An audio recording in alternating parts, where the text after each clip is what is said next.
नमस्कार, मैं निकिता जंगले विदर्भ टीवी में आपका हार्दिक स्वागत करती हूँ। आज हमारे साथ ऐसे शख्स हैं जिन्होंने समाज सेवा के क्षेत्र में बहुत महत्वपूर्ण योगदान दिया है। हमें बात कर रही हूँ शरद गोपीदास जी बागड़ी सर की। और सर, सर्वप्रथम आपका विदर्भ टीवी में बहुत बहुत स्वागत। सर, मुलाकात की ओर बढ़ते हुए मेरा पहला सवाल यही रहेगा कि एक समाज सेवक होने के नाते आप जिंदगी को किस नज़रिए से देखते हो? मनुष्य समाज का एक हिस्सा है। बाल गंगाधर जी तिलक ने कहा था, व्यक्ति से परिवार, परिवार से समाज और समाज से देश बनता है। तो जब तक व्यक्ति नहीं सुधरेगा, जब तक परिवार और समाज या देश नहीं सुधर सकता। व्यक्ति को सुधरना जरूरी है। आज की तारीख में सबसे ज़्यादा जरूरी है अपना आत्मचिंतन करना। हर व्यक्ति को आज समाज में सबसे बड़ी विडंबना, उसमें मैं भी शामिल हूँ, सबसे बड़ी विडंबना समाज में ये है कि सब कुछ होने के बाद में भी हम धीरे धीरे पीछे होते जा रहे हैं। जो हम कहेंगे धीरे धीरे हम अनीति की ओर बढ़ते जा रहे हैं। हमारे संस्कार लुप्त होते जा रहे हैं। हम सबको आज आत्मचिंतन करना बहुत जरूरी है। एक गलती जो हम सब करते हैं, इंक्लूडिंग मैं, बार बार मैं भी बोलता हूँ, मैं भी इंसान हूँ, कि मैं 100% सही हूँ, बाकी सब 100% गलत है। सुधरना मुझे नहीं है, सुधरना सामने वाले को है।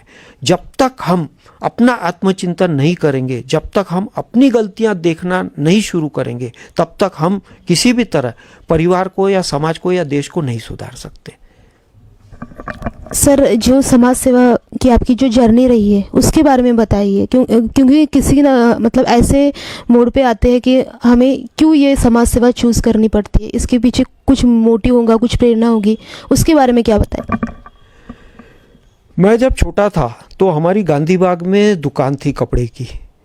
तो बिल्कुल आपने अच्छा हो गया, मेरे आंखों के सामने वो सीन घूम रहा है कि मैं बस से गांधी बाग जाता था। तो जब लोहा पुल के नीचे से जब बस जाती थी संतरा मार्केट में, तो लोहा पुल के नीचे हम कई गरीबों को बैठते देखते थे। मैं छोटा था, 8-10 साल का था। तो उस समय मन में आता था कि भाई ये जो गरीब बैठे हैं ये क्यों बैठे हैं।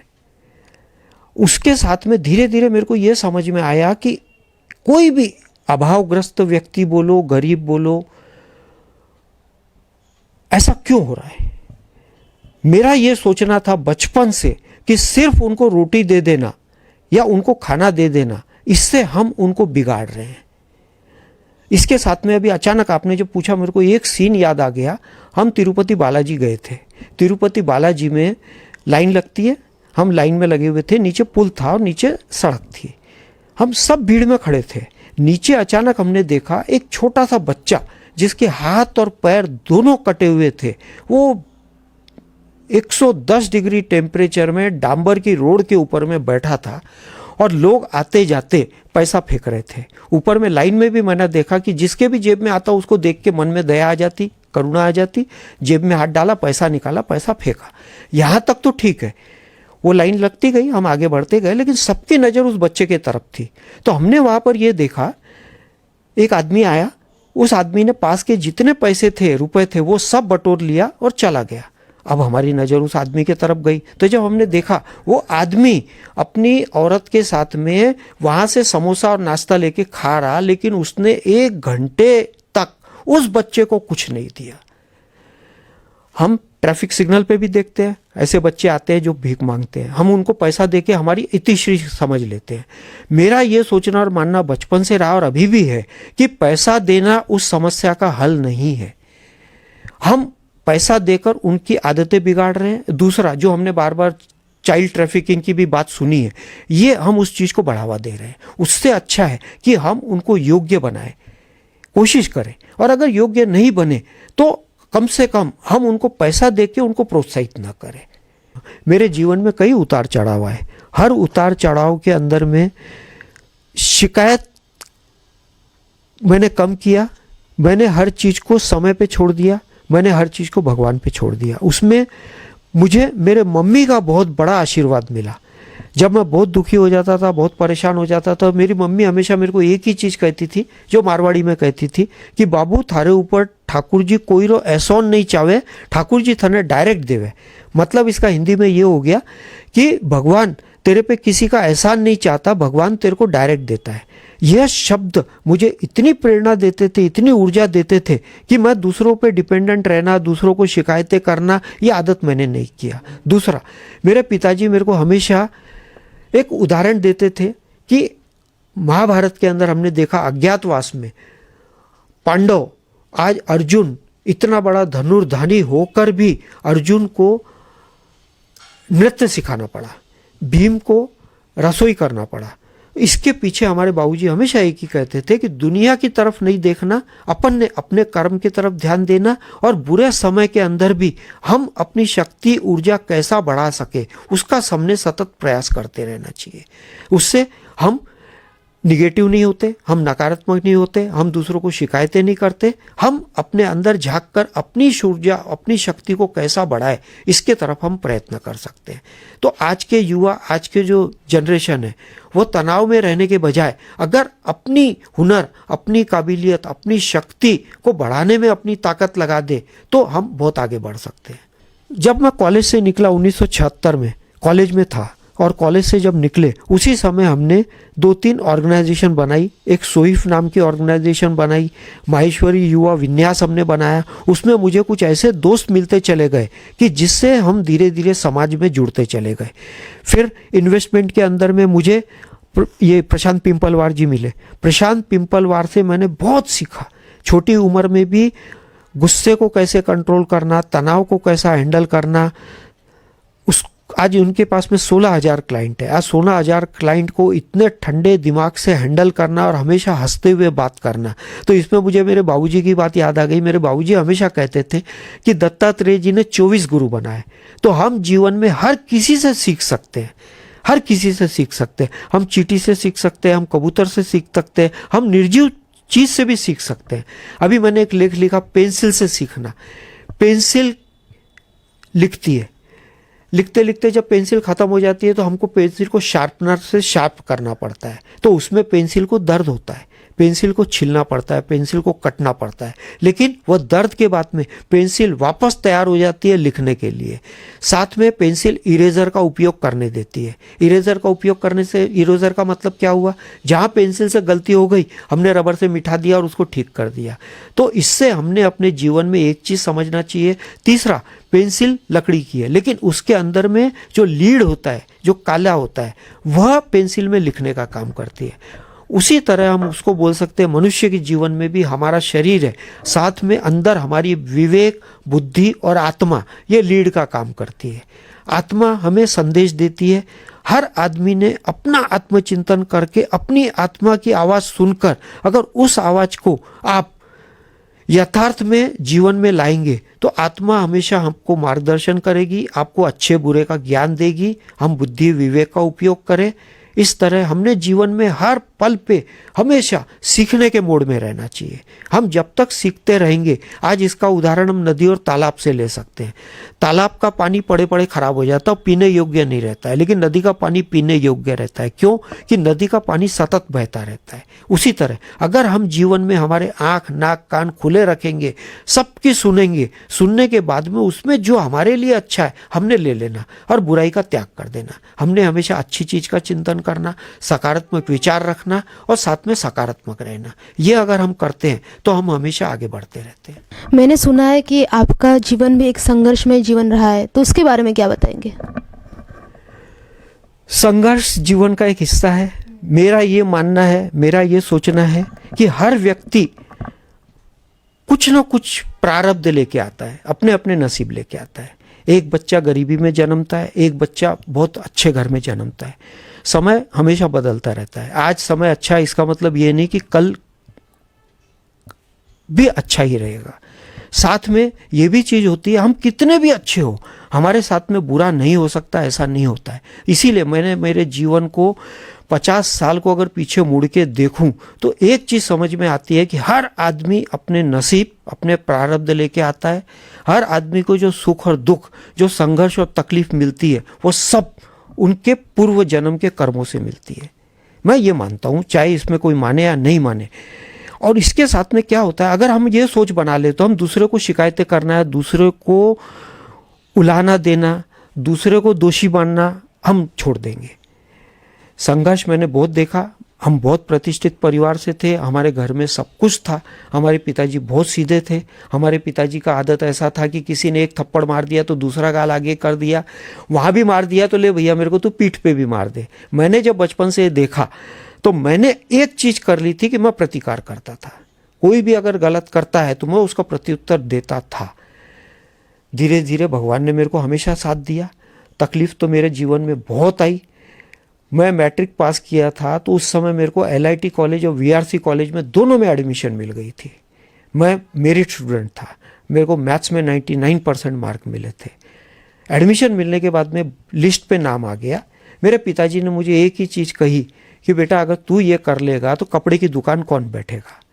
मैं पिताजी का तकलीफ समझ गया। उसके पीछे ये भी थी कि भाई आज अगर मैं पढ़ाई करूंगा, इंजीनियर बनूंगा तो मुझे नागपुर में काम नहीं मिल सकता, तो मुझे बाहर जाना पड़ेगा, तो मेरे माताजी पिताजी अकेले रह जाएंगे। मैंने दूसरे दिन वो दोनों एडमिशन कैंसिल करा के GS कॉमर्स कॉलेज में एडमिशन ले लिया, कॉमर्स किया, उसके साथ में CA किया। एक समाज सेवक होने के नाते क्या लगता है आपको कि समाज में किस सुविधाओं का अभाव है? समाज में सबसे ज़्यादा जरूरी है हर बच्चे को शिक्षा मिलना, और शिक्षा भी उसके घर के आसपास मिलना। शिक्षा मिलने के बाद में उसको रोजगार मिलना बहुत ज़रूरी है। इस क्षेत्र में पिछले 70 सालों में हम कह सकते हैं हमारा हिंदुस्तान, हमारा भारत बहुत पीछे रहा। इसमें हम सिर्फ नेताओं को या राजनीतिक पार्टियों को या देश को दोषी नहीं मान सकते। इसमें हर आदमी की अपनी हिस्सेदारी है। जब शिक्षा नहीं मिलती, जब रोजगार नहीं मिलता तो हम हर आदमी सरकार को दोषी देकर अपनी इतिश्री समझ लेते हैं, अपना फर्ज पूरा हो जाता है। हमने कभी कुछ नहीं कहा। आज जो बुजुर्ग अकेले रह रहे हैं, आज जो बच्चों को रोजगार नहीं मिल रहा, उसके पीछे भी यही तकलीफ है कि आज अगर गांव के या छोटे शहर में बच्चों को शिक्षा नहीं मिलती तो शिक्षा लेने के लिए शहरों में जाता है। उसके बाद में जब उसको नौकरी नहीं मिलती तो उसको शहर से छोड़कर बड़े शहर जाना पड़ता है, उसको विदेश जाना पड़ता है। यह उसकी ज़रूरत है। वो अगर शिक्षा नहीं लेगा तो क्या करेगा? अच्छा, उसके बाद में अगर वो चला गया तो बुजुर्ग घर में अकेले रह गए। तो इसमें अब बुजुर्गों की भी गलती नहीं है, हम खाली युवाओं को भी दोष नहीं दे सकते। यह दोष परिस्थिति का है। इसलिए समाज में बच्चों को उनके घर के आसपास शिक्षा मिलना, उनके घर के आसपास रोजगार मिलना बहुत ज़रूरी है। अच्छा, उसमें भी एक है, युवा लोगों को भी, माता पिता को भी यह समझना जरूरी है। आज की तकलीफ में सबसे बड़ा गलती क्या हो रही, हर माँ बाप चाहता है कि मेरा बच्चा इंजीनियर बन के बड़े से बड़े कंपनी में, मल्टीनेशनल में नौकरी करे। स्वरोजगार की तरफ किसी का ध्यान नहीं। अपने खुद के हुनर से, अपने खुद के अपनी क्षमताओं को पहचान कर भी रोजगार पैदा किया जा सकता है। तो सरकार ने और हमने सब ने स्वरोजगार की तरफ भी ध्यान देना चाहिए, तो उससे काफ़ी प्रॉब्लम सॉल्व हो सकती है। आप स्टॉक मार्केट से आप बहुत ही मतलब पास का आपका संबंध आया है, और पैसों की बात की जाए तो इन्वेस्टमेंट हर कोई करता है पैसों की, लेकिन ह्यूमैनिटी की इन्वेस्टमेंट के बारे में क्या बताएंगे? मैंने अभी एक मेरा वीडियो बनाया था SIP, सिस्टमैटिक इन्वेस्टमेंट प्लान। यह शब्द हर युवा जानता है, सिस्टमैटिक इन्वेस्टमेंट प्लान। तो जो आपने बहुत सही पूछा कि इन्वेस्टमेंट सिर्फ पैसों की नहीं होती, इन्वेस्टमेंट समय की भी होती है। इन्वेस्टमेंट अपन पूरे अपनी जिंदगी को इन्वेस्ट कर रहे हैं। अब उसको किस तरह इन्वेस्ट करना, यह हर आदमी के विवेक और बुद्धि पे डिपेंड करता है। एक एग्जाम्पल देता हूँ मैं। एक आदमी बेचारा नौकरी करता है, शादी होती है, उसके बच्चे होते हैं, वह अपनी सैलरी का, अपने पगार का पूरा हिस्सा अपने बच्चों के पढ़ाई लिखाई में, अपने परिवार में इन्वेस्ट करता है। धीरे धीरे उसकी लाइफ गुजरती जाती है। आज 20 साल 25 साल वो बच्चों को बड़ा करता है, बच्चे बड़े हो जाते हैं, बच्चे बड़े होकर नौकरी पे चले जाते हैं। उन बच्चों को यह समझना बहुत ज़रूरी है कि उनके माता पिता ने आज अपनी जवानी के 20 से 25 साल अपने बच्चों के लिए, अपने परिवार के लिए निवेश किया है, इन्वेस्ट किया है। तो उसका रिटर्न बच्चों ने अपने माता पिता को देना जरूरी है। वो निवेश मतलब कैसा दे वापस। तो आज आप माता पिता का ख्याल रखें। आप कितने भी बिजी हो, माता पिता के पास बैठे, माता पिता के पास बैठ के उनकी ज़रूरत को समझे। आज कोई भी वृद्ध आदमी अगर उसको घर में सुख सुविधा मतलब अगर उसको परिवार मिलता है, उसको अगर बच्चे मिलते हैं, बच्चों का प्यार मिलता है, तो वह मानसिक रूप से स्वस्थ होता है। गरीबी सिर्फ पैसों की नहीं होती, गरीबी मानसिक गरीबी भी होती है। मानसिक गरीबी मतलब आज हर घर में वृद्धाश्रम बना हुआ है। वृद्धाश्रम हम किसको बोलते हैं? जहाँ पर सिर्फ वृद्ध रहते हैं। तो आज 80% मैं समझता हूँ, परसेंटेज आगे पीछे हो सकता है, प्राय सब बच्चे नौकरी पेशे के अंदर में देश विदेश में गए हुए हैं। आज हम देखेंगे तो फ्लैट के अंदर भी बुढ़ा बुढ़ी मतलब हस्बैंड वाइफ अकेले हैं। तो मैं तो यह कहता हूँ कि वह घर भी वृद्धाश्रम हो गया। यह हमारी संस्कृति नहीं है। आने वाले दिनों में समाज सेवा के क्षेत्र में आपकी कुछ नई योजनाएं हैं क्या? नई योजना में मुझे यही लगता है कि हम सबको जागना पड़ेगा, हम सबको समझना पड़ेगा, हम सबको अपने संस्कार, अपनी संस्कृति, अपनी सभ्यता को जानना बहुत जरूरी है। आज तीनों तरफ तकलीफ है। आज बच्चों को संस्कार नहीं मिल रहे। संस्कार इसलिए नहीं मिल रहे कि संयुक्त परिवार टूट गया, एकल परिवार हो गया। अब एकल परिवार में सिर्फ हस्बैंड वाइफ दो है, बच्चा हो गया, बच्चा हो गया। अब बच्चे को न दादा दादी का प्यार है, न नाना नानी का प्यार है, न परिवार का प्यार है। पहले बच्चे संयुक्त परिवार में रहते थे, तो संयुक्त परिवार में काका काकी, दादा दादी, बुआ सब साथ में रहते थे, तो बच्चा उन सब से सीखता था। बच्चा कभी गुमसुम नहीं रहता था, बच्चे को कभी मोबाइल की जरूरत नहीं होती थी, बच्चों को कभी किसी चीज़ की जरूरत नहीं होती थी। साथ में बच्चे के अंदर में संयम आता था, बच्चे के अंदर में त्याग आता था, बच्चे के अंदर में शेयरिंग की भावना आती थी। घर में अगर भिंडी की सब्जी बन गई तो सब बच्चे सब लोग मिलकर भिंडी खाते थे। आज ऐसा हो गया कि बच्चा अकेला है। बच्चा अकेला होने से क्या हो गया? माता पिता के पास में टाइम नहीं है।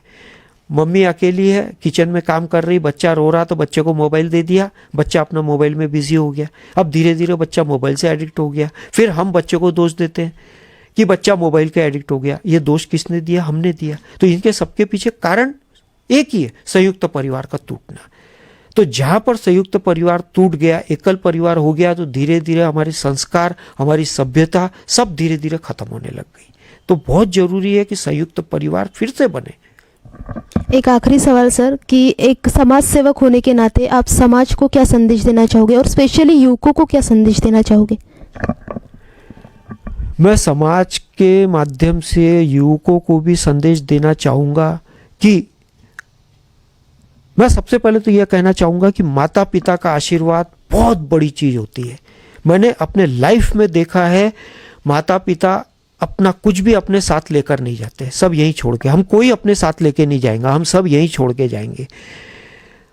साथ में मैंने अपने सामने देखा है, कई परिवारों को ऐसे देखा है कि माता पिता करोड़ों अरबों की संपत्ति छोड़ के चले गए, लेकिन उस संपत्ति में बरकत नहीं हुई।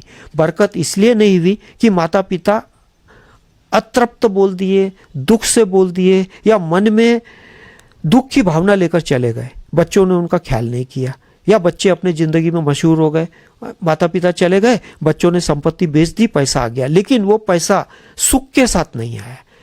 तो मन के अंदर में माता पिता के प्रति प्रेम रखिए, माता पिता को खुश रखिए, अपने परिवार को खुश रखिए।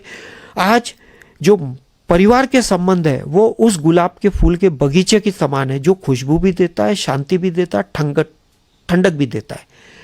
हम जो बाहरी आवरण देखते हैं, आज बहुत दोस्त हो गए, बाहर का बहुत बड़ा क्षेत्र है, बाहर के बहुत दोस्त हैं, वो सब उन कागज के फूलों की तरह कि जिसके अंदर में दिखने को बहुत अच्छा है, लेकिन जरूरत पड़ने पे कौन कितना काम आएगा, किसको आपके लिए कितना दुख होगा, यह ढूंढना बहुत मुश्किल है।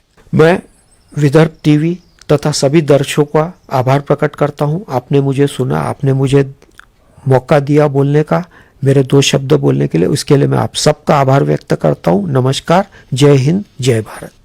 धन्यवाद सर। आपके विचार, आपकी जो समाज सेवा है वो समाज के हर घटक को, हर व्यक्ति को प्रेरित करती है और हमेशा करती रहेगी। धन्यवाद सर। कैमरामैन सौरभ ढाबरे के साथ मैं निकिता जंगले, विदर्भ टीवी नागपुर। आज हमारे साथ है प्रशांत पिंपलवार सर, जो मोतीलाल ओसवाल के विदर्भ हेड है। सर, आपके तरफ पहला सवाल करने से पहले मैं ये जानना चाहूँगी कि आपका स्टॉक मार्केट में सफ़र कैसा रहा? Thank you very much. मेरा सफ़र तो स्टॉक मार्केट में बहुत अच्छा रहा और मैं जब पढ़ाई कर रहा था तब से ही मेरा इंक्लिनेशन टुवर्ड्स स्टॉक मार्केट था और मैं गए 35 साल से स्टॉक मार्केट में काम कर रहा हूँ और पिछले 20 साल से मैं मोतीलाल ओसवाल का विदर्भ रीजन का हेड हूँ और पूरे विदर्भ रीजन को मैं हेड करता हूँ। यहाँ से हम करीब 16,000 कस्टमर्स ऐसे हैं हमारे जिनको हम सर्विसेज देते हैं और उसी माध्यम से हम काम करते हैं। एक्चुअली शरद बागड़ी जी के साथ मेरा संपर्क जो पहले आया था वो तो इन्वेस्टमेंट के हिसाब से ही आया था, क्योंकि शरद बागड़ी जी जो है वो एक बहुत अच्छे इन्वेस्टर है और उनकी स्टॉक मार्केट में बहुत अच्छी पकड़ है। और जैसे मेरा उनसे संबंध आया तो पहले तो मुझे ऐसे लगा कि जैसे बाकी इन्वेस्टर्स है वैसे ही वो है, लेकिन जैसे जैसे मैं उनसे मिलता गया और उनके नॉलेज के बारे में मुझे मालूम पड़ते गया तो मैं उनका फ़ैन हो गया। और मैं ऐसा, हम लोग फाइनेंशियल कंसल्टेंट है लेकिन बहुत सी ऐसी चीज़ें हैं जो मुझे बागड़ी जी से सीखने मिली। तो अगर मैं बागड़ी जी के बारे में बताऊं तो बागड़ी जी का सबसे मेन बोलो तो क्या है कि बागड़ी जी का विजन बहुत अच्छा है। तो स्टॉक मार्केट में क्या है मैडम, 3-4 चीज़ें बहुत इंपॉर्टेंट है। एक तो आपका विजन बहुत अच्छा होना, दूसरा स्टॉक मार्केट में आपका करेज होना कि अगर आपके पास पैसे हैं तो इन्वेस्टमेंट करने के लिए करेज होना। तो बागड़ी जी का विजन भी अच्छा है, बागड़ी जी के पास करेज है जिसमें वो बहुत अच्छा इन्वेस्टमेंट करते हैं। और बेस्ट पार्ट क्या है, बागड़ी जी का नॉलेज इतना अच्छा होने की वजह से उनमें वो पेशेंस है। वो ये नहीं देखते कि कौन से कंपनी का भाव बढ़ रहा है, क्या हो रहा है, वो ये देखते हैं कि कौन सी कंपनी क्या परफॉर्म कर रही है। और वो परफॉर्मेंस जब अच्छा होता है क्योंकि उनका विजन अच्छा है तो ऑटोमेटिकली वो जो जिसमें इन्वेस्ट करते हैं उसमें अच्छा रिटर्न आता है।